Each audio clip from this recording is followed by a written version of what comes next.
on this week's Bud List, Joe Burrow. Wow. And here's why. First of all, your ownership isn't helping you out. Last year you had the contract disputes with, Jamar Chase, T. Higgins. This year now, Trey Hendrickson's not happy. Your defense already is bad, and we'll see what happens with him. But it looks like it'll be another training camp with turmoil. Doesn't matter. You cannot use that as an excuse. You cannot start slowly, as has been your custom since you've been in the NFL. 1-9 in weeks 1 and 2 in his career.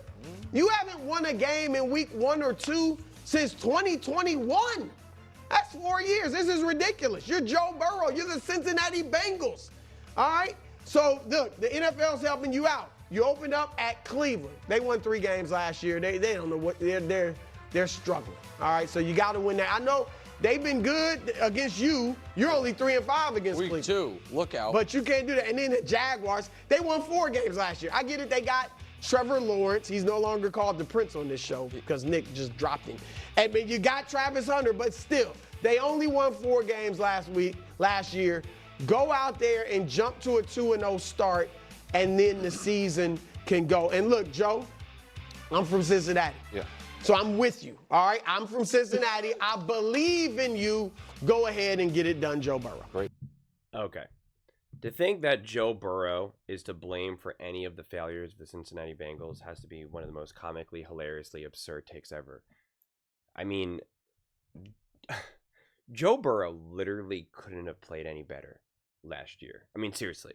People like to pick out like a random, what about the Miami Dolphins? And it's just like, dude, Joe Burrow literally absolutely positively balled out last season. And it still wasn't enough. I mean, it's just a perfect example of why, it's the ultimate team sport and how much control and why wins and losses is not automatically a quarterback stat. But yeah, listen, the Browns week 1 absolutely should win that game. The Jags, although I do think that the Jags could get a boost, new coach, Trevor Lawrence, I think should be better than he has been in years past. But I do think outside of the Bengals defense continuing to be absolutely awful, that should be a game that you win. Now, this is where it starts to get interesting. Week 3, J.J. McCarthy, it'll be his 3rd game ever in the NFL. Unless he just gets off to a hot start, this should be still, even if J.J. McCarthy and the Vikings, are a good team this year, this should still be early enough in the season where, again, a veteran team should be able to get after a first-year starter, 3rd start of his entire NFL career. Then you got Broncos, Bo Nix. That should be a tough matchup. Same thing with the Lions and then the Packers. Like, I think when you start hitting 4, 5, and 6, like, those can be legitimately tough games. And then now week 7, again, the Steelers, no matter who's the quarterback, Aaron Rodgers, whoever, like, this should be Bengals. Bengals should be winning this game against the Jets and Justin Fields. Like, come on, man. If you can't win those games, then you can't do nothing. Then you got the Chicago Bears. By week 9, I think Caleb Williams and Ben Johnson should have be settled, should be comfortable with one another. There should be a decent level of momentum there. So I think that'll be a tough game. Obviously, again, you got the Steelers again. Patriots, to me, that will also be a question mark with Mike Vrabel as well as Drake May, week 12. If they were going to be a good team and have momentum, then by week 12, they'll be showing it. And then, of course, the Ravens, Bills, and the Ravens will always be tough matchups. Like, that's a weird one. And I hate how the NFL kind of keeps doing that. They did that with the Eagles as well, where you have, like, great divisional game, great divisional game. And it's like, it's too close together, honestly. Like, you want some breathing room. You really do. I don't want to see the Bills and the Ravens and the Bills, or the Ravens, the Bills, the Ravens 3 weeks in a row like that. I don't know. But that's tough. I mean, that's a brutal 3-game stretch. There's no denying that.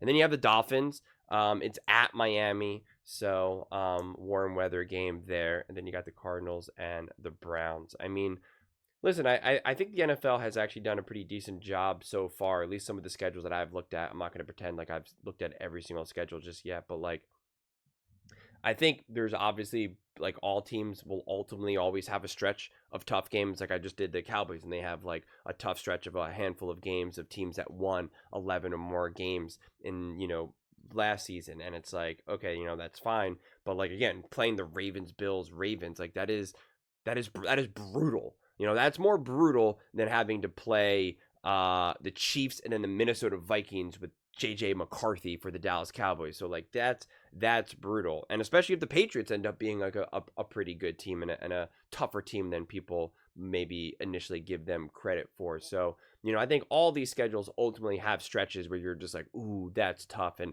depending on, what fan base you're coming from, you either say like, oh, this is the hardest thing ever, or, oh, this isn't fair, when you realize like almost every single year, any of the great teams have these stretches where you're just like, okay, that's brutal. But the reality is as generic as it sounds, and what I say a lot often, honestly, probably one of the more generic things that I say with my takes is really like, you're either a great team or you're not, right? You either can win those games or you can't. And if you can't, then again, you're not a great team. And I don't expect you to come out on top in every single game. Like if you believe that the Cowboys are a great team and they have to play like 6 teams or in a row or whatever that won 11 plus games or whatever, I forget what the exact number is. It's like, all right, I'm not expecting you to go 6-0, but like win 3 games, win 4 of those games. Like, and if you can't, well, then you're not a good team. It's just that simple. It really does get boiled down to that. And if you're the Bengals and you drop, let's say you only win 1 game. Let's say you beat the Ravens, but you're so beat up, and then now week 14 you lose to the Bills,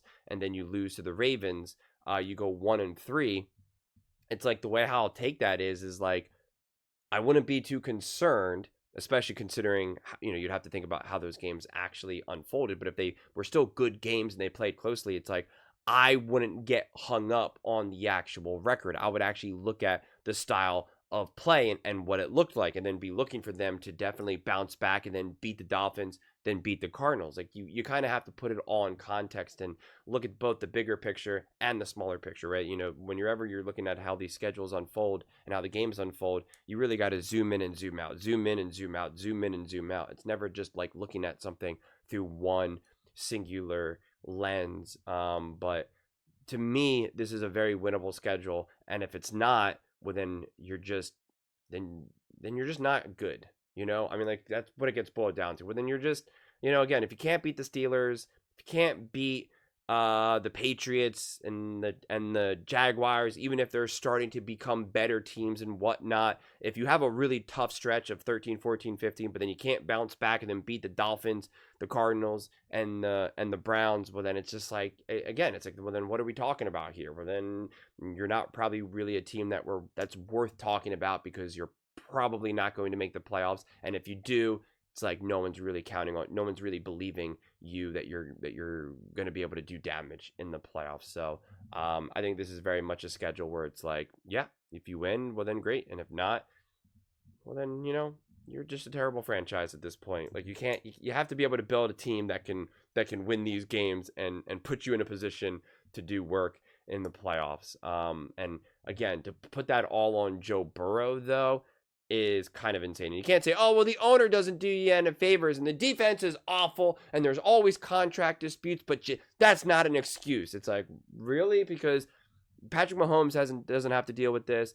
Josh Allen doesn't have to deal with this. Lamar Jackson doesn't have to deal with this. Jalen Hurts doesn't have to deal with this. Like, what are we talking about here? The closest that you get to quarterbacks having to deal with that would be Dak Prescott, but yet he almost always has a great defense, and he always does have some weapons to deal with. So like even if there are kind of these weird contract disputes, like they still end up getting settled. Like Dak Prescott still gets paid the most money ever in the history of the universe. So it's just like it still ends up working out for him on the receiving end. Like you can't necessarily say that about Joe Burrow and the Cincinnati Bengals. And especially it's like, okay, if you're gonna have contract disputes, like at least give him like a great defense, like the Dallas Cowboys have given Dak Prescott for many years. So don't forget that there was a real conversation about, should Joe Burrow not play in Cincinnati. That was a real conversation that everybody kept going back and forth with and having conversations about. And now that pretty much that has proven that conversation leading into the draft has proven to have a lot of weight to it as to why people had that conversation. It's not fair to now put that on Joe Burrow. I just think that's absurd. But those are just my thoughts. I'd absolutely love to hear yours. What do you guys all think about Joe Burrow and the Cincinnati Bengals? What do you make of this schedule? Do you think the pressure is on Joe Burrow? Let me know in the comments below. I read every single comment. So whether you agree with me or disagree with me, either way, let's get in some discussions. Let's get in some fights. But ultimately, let's just have some fun. And please do consider subscribing. We are building an amazing community here, and I absolutely love to see you part of it. I want to build something that we all genuinely feel connected to. Something that we're really excited to be part of. I think we're on our way to doing it. Please don't forget to give this video a thumbs up, as it really does help the visibility and the algorithm. Thank you so much. See you next time.